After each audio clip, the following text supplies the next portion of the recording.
திருவிளையாடல் புராணம் என்பது பரஞ்சோதி முனிவர் இயற்றிய 16-17ஆம் நூற்றாண்டு தமிழ் நூலாகும். இது சிவபெருமான் மதுரை நகரத்தில் நிகழ்த்திய 64 திருவிளையாடல்கள் சார்ந்த கதைகளை கொண்டுள்ளது. நூல் கருத்து மற்றும் அமைப்பு. இந்த புராணம் சிவபெருமான் தனது பக்தர்களுக்கு தாம் பூமியில் வந்து பல்வேறு நிகழ்வுகள் அதாவது லீலைகள் மூலம் அருள் வழங்கிய வரலாறுகளை விவரிக்கிறது. நூல் மதுரை காண்டம், கூடர் காண்டம், திரு ஆலவாய் காண்டம் என 3 காண்டங்களாக பிரிக்கப்பட்டுள்ளது. மதுரை காண்டத்தில் 18, கூடர் காண்டத்தில் 30, திரு ஆலவாய் காண்டத்தில் 16 படலங்கள் உள்ளன.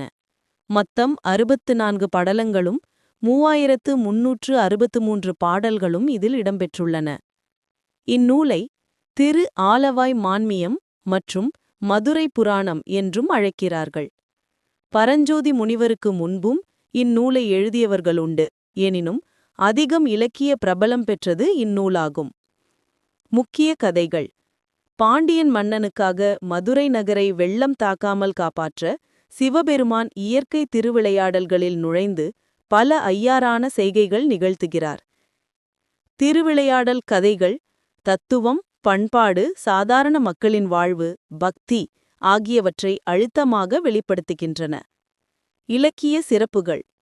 நூலில் மிகுந்த புனிதமும் கோயில் மற்றும் பக்தி வாழ்க்கை பார்வை சித்தரிக்கப்படுகிறது.